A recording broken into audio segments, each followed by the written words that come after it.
Welcome to the channel. So I just bought some new yeast. In fact, I bought a lot of new yeast. This is just one of the 2-pack that I just bought. So 2 pounds of yeast. What does that mean? That means it's time to make some gluten-free bread.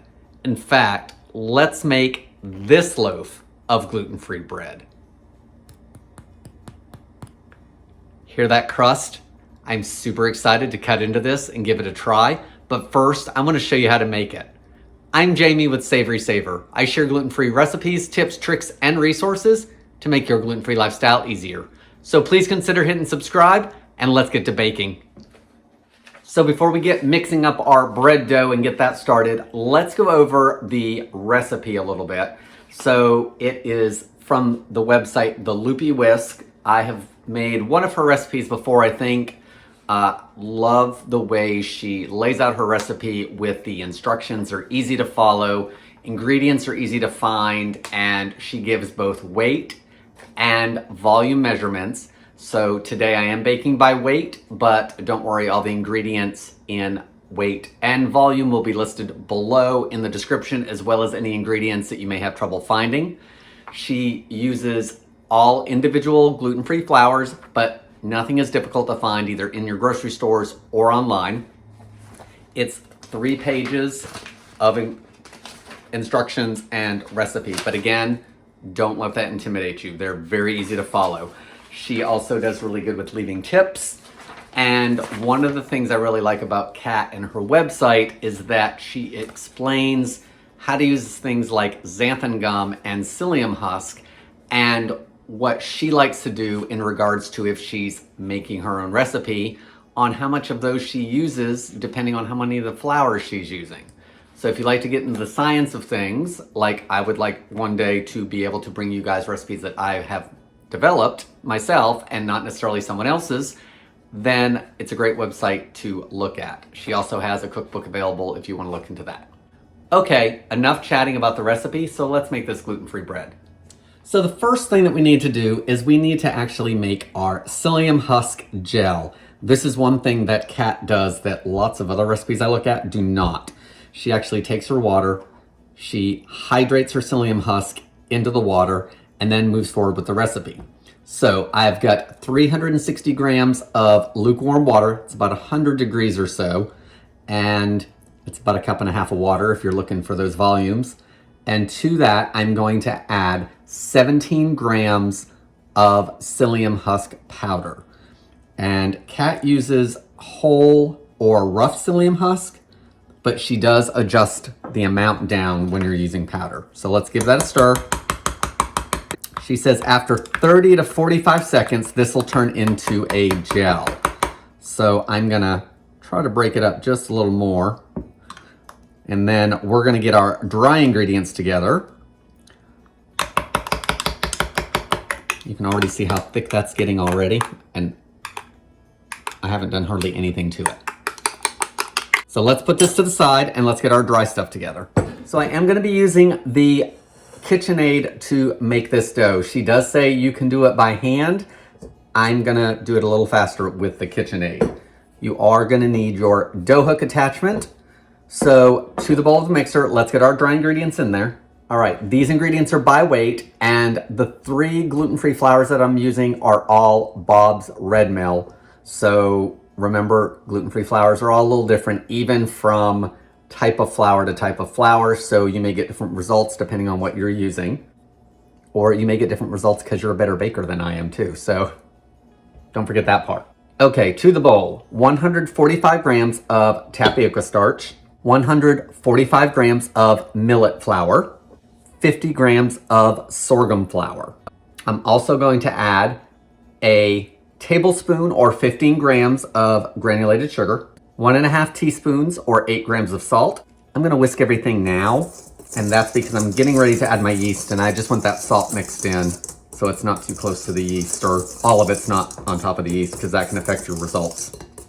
Now I'm gonna add our yeast. This is instant yeast, and you guys just saw the packages weren't even open, so I'm not even gonna test it to make sure it's good, because it doesn't expire till 2025, so it better be good. So we're gonna add 6 grams or 2 teaspoons of instant yeast. I'm gonna give it another quick whisk. I'm using the dough hook, so remember, it's gonna mix it, but it's not really gonna incorporate everything dry at this point. Next, you wanna make a little well in the center because we're gonna add our wet ingredients. So we're gonna add all of our gel that we just made and see how thick that is. That's pours right out. I'm gonna add a tablespoon of olive oil, a teaspoon and a half of apple cider vinegar. Now we're gonna get this mixed up. Those are all the ingredients at this point. All right, our dough hook is on. You wanna knead the dough until it's smooth and everything is incorporated. Of course, get that silicone spatula handy because you wanna scrape the sides and the bottom to make sure we are getting everything mixed in. You wanna mix this until the dough is smooth and supple with no lumps, according to Kat. Everything should come away from the side of the bowl and it shouldn't be sticky to the touch. So let's get it mixed up and I'll try to give you guys an estimated time on how long that's gonna take. Start the mixer on low and then you can probably bump it up to maybe level 4 on your stand mixer. You don't want it too fast so everything's flying out of the bowl, but you can probably do it medium, low to medium.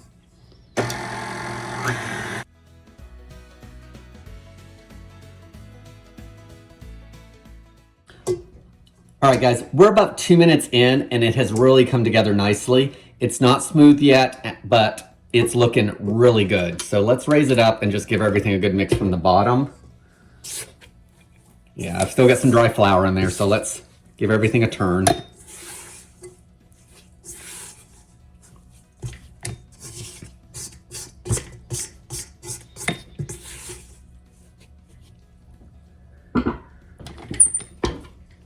All right, let's keep mixing.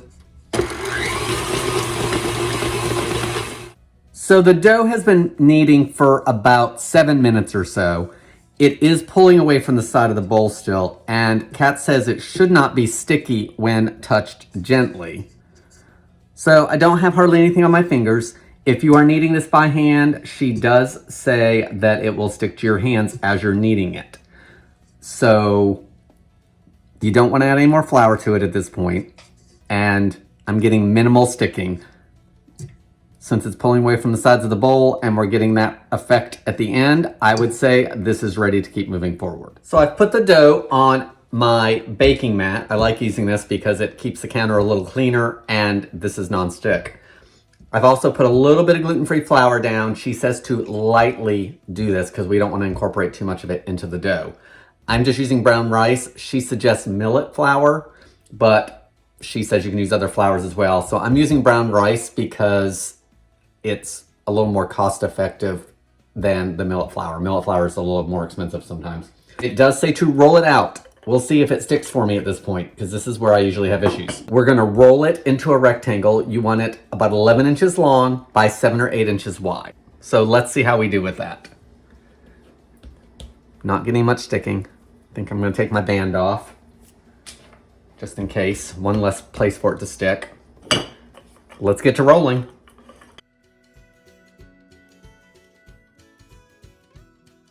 Okay, I'm getting some tearing, so that's probably because I'm rolling too forcefully.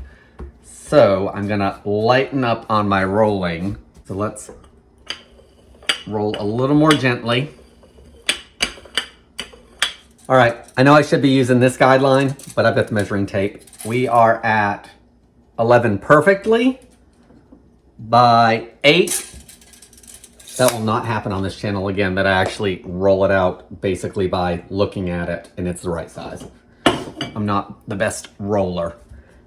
Now we need to do one more roll because Kat actually rolls up the loaf of bread. And this is a technique that I've seen on regular, bread with gluten in it. So I think this is a great way to shape the bread. So you want to start on the wide end and we're going to roll it either towards you or away from yourself. So I think I will try to roll it towards me and see how that goes. You want to be gentle. And then if it's sticking a little bit, of course, the mat actually is very helpful with that. But it doesn't look like I'm having any issues with it. Look at that. Everything is lifting up.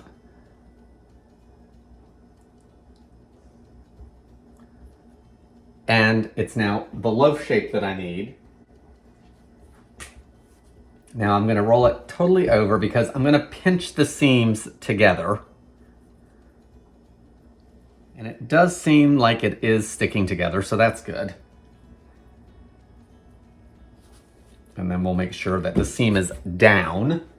So one thing that Kat did that I did not do, because I've kind of got the recipe next to me and I've got my computer up with the blog post, is she actually, every time she rolled, she made sure to push down as it rolled, like into the dough. So she would roll it, push the dough at the seam down into itself. I did not do that. We'll see if that's an issue. So the final thing we need to do for this is we want to make sure we pinch these seals together because you want about a 10-inch loaf. So I'm going to try to squeeze that together and shape it a little bit. Kind of push it under, I think. Same thing on the other side. If I have to tuck it just a little bit, I think that'll be all right. Guys, I think I have my seals all closed, but can you see what a good loaf of dough that is? It's gluten-free, and while I know it's gluten-free, it looks like regular bread dough to me, which is amazing. So it looks this good now. I'm really hoping that it looks even better when it comes out of the oven. Now we are ready to proof, so let's get this onto a baking sheet so it can do its job. I've got a large baking pan with a piece of parchment paper, so I'm gonna transfer my dough to that. Let's do another measurement. So it's about 11 inches, so I'm just gonna condense it a little bit.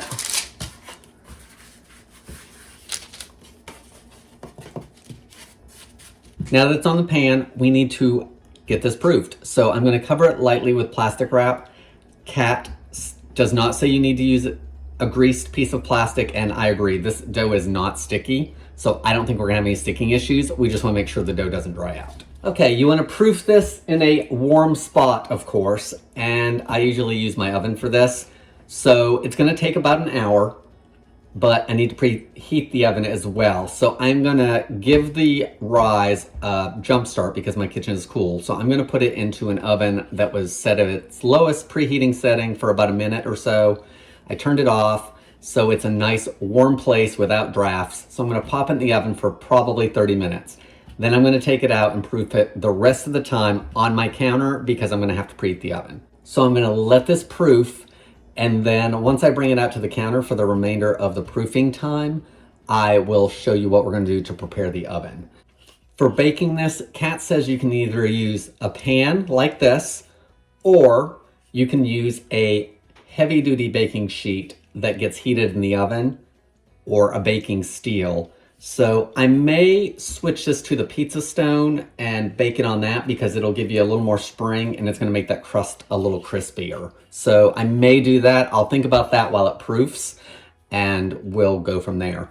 But very excited about this. Let's get this proofed.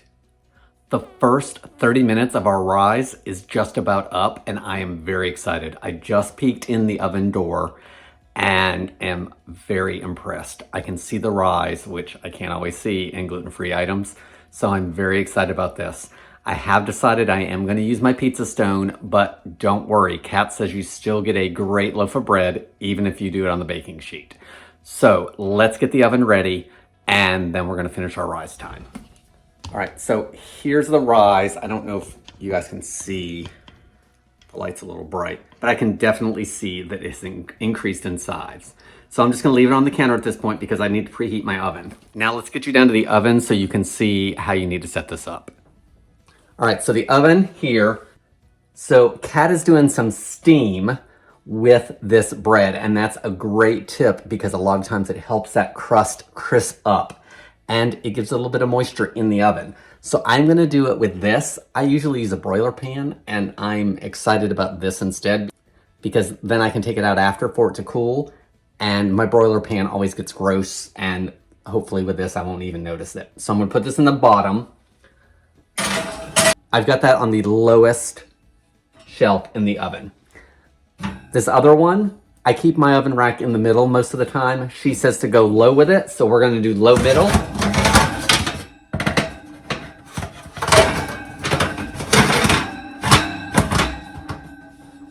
That's gonna give me just enough clearance for that.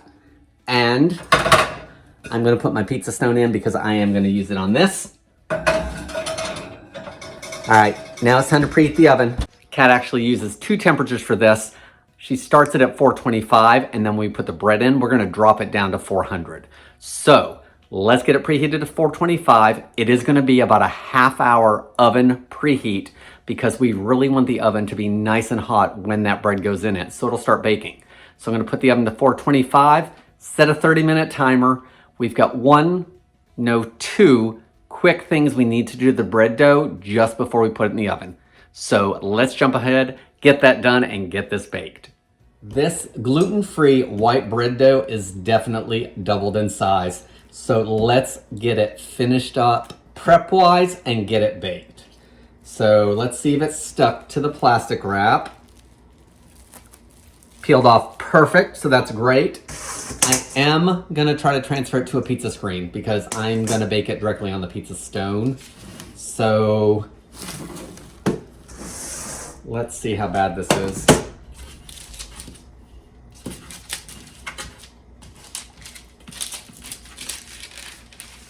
And try to be very gentle with it. Oh, I don't need to be. It actually was really firm. So what I'll do is I'll use the pizza screen to help me slide it off, and I'll bake it right on the parchment paper and the pizza stone. All right, so the last thing we need to do before we can put it in the oven is you want to take 1 egg white. This is from a large egg, and I whipped it for a minute or so to break down that egg white because I don't want a great big piece of it on here. So I'm gonna brush this with the egg white, and then what I'm gonna do is you wanna put some slices in the loaf, and that will help let steam escape through those. So I've got a really sharp straight edge knife, and Kat says that you wanna put 5 to 7 diagonal slices in the bread loaf. So let's get this brushed, get it cut, and get it baked.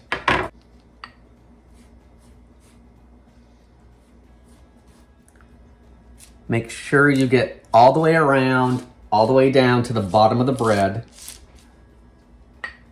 Because what I find with me is when I brush things, I like to forget either the very bottom or a lot of times the back side. So sometimes I'll actually turn the product around so I can see what I'm doing. Okay, 5 to 7 cuts on the diagonal. Let's take our knife and start doing those. 1, 2, 3, 4, and 5. They are pretty deep. I probably went a good half inch in there. Again, that's gonna let that steam come out of there and hopefully keep our shape. I wanna go over the baking instructions because I wanna try to show you guys this as it goes in the oven, but I wanna go over instructions first because I wanna try to do it all in one swoop and not have to talk through it. I've got 6 ice cubes. That cast iron pan that we put in the bottom, that's what these ice cubes are going. So I'm gonna transfer the bread to the oven. On that pizza stone, I will slide the pizza screen out. I'm gonna put these 6 ice cubes into that cast iron. Then I'm gonna close the oven door and I'm gonna drop my temperature from the 425 to 400. We are going to bake this at 400. So I'm guessing that that higher heat is gonna start our baking off and then help everything set, and then the 400 will continue to bake our bread. After 15 minutes, Kat says to open the door to let any steam escape. So don't open your oven for those 15 minutes, and then after 15 minutes, open up your oven briefly, just let any steam escape. And then she says to bake the bread for an additional 25 to 30 minutes or until the bread is golden brown. Now, she likes to bake her bread and then she weighs it, which is interesting. I've never seen that on a recipe. So she weighs her bread and says it should weigh 675 to 695 grams. And that corresponds to a weight moisture loss of about 12 to 13.5%. I don't think I'm gonna do that with this. I may change my mind. I'm not familiar with that. I'm gonna have to look into that process a little bit more. Kat probably has some really good tips on that. Once it comes out of the oven, I am going to cool it to at least lukewarm because we want the bread to finish doing its thing. So let's get this in the oven so we can get it cooled so I can taste it.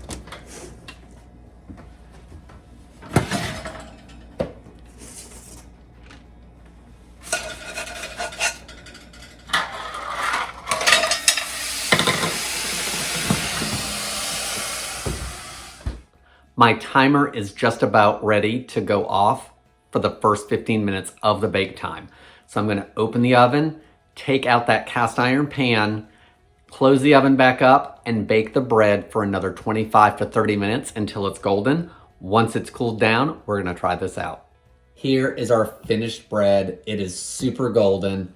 I did do a couple cuts, but I want you to listen to how crusty this sounds. And then I'm gonna show you the inside and then we're gonna taste it.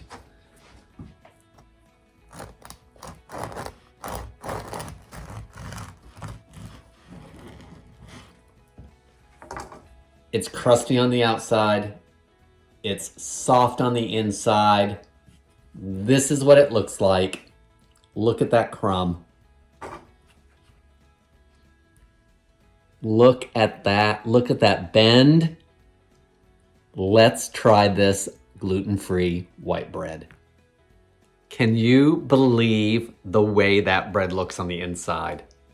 It looks like regular bread with wheat flour, and it's not. So, I'm gonna cut this piece in half. Look at that. I'm super impressed with this. Today was a good baking day as long as this tastes good. All right. Let me cut this in half because you guys know I like to do some without butter and some with butter. So I'll be right back. Here we go. Here's the piece of the bread without any butter. Okay, first thing is this tastes like regular bread. I can't really tell this is gluten-free. And you guys know that I eat gluten, Tara does not. Okay, spoiler alert. I don't have anything bad to say about this. That was a good slice of bread. I really can't tell, again, that it's gluten-free. It tastes really good. The crust is a little crisper than the inside. The inside is chewy. Guys, you can see that crumb, look. Everything's pretty even. There's a couple bigger holes. There's a bigger hole here, but for the most part, it's a nice even texture all the way across. The crust, top and bottom is golden. Let me show you the whole loaf. There's the bottom. There's the top. These did their job. I didn't have any other splitting anywhere else. If I want to be critical, and really on this bread I don't, but there is a little bit, the tiniest amount of, that bottom starch thing that lots of gluten-free breads have. But it's so little, like I probably could have cooked bread for 5 more minutes and taken care of it. I don't know, guys. I have nothing bad to say about this bread.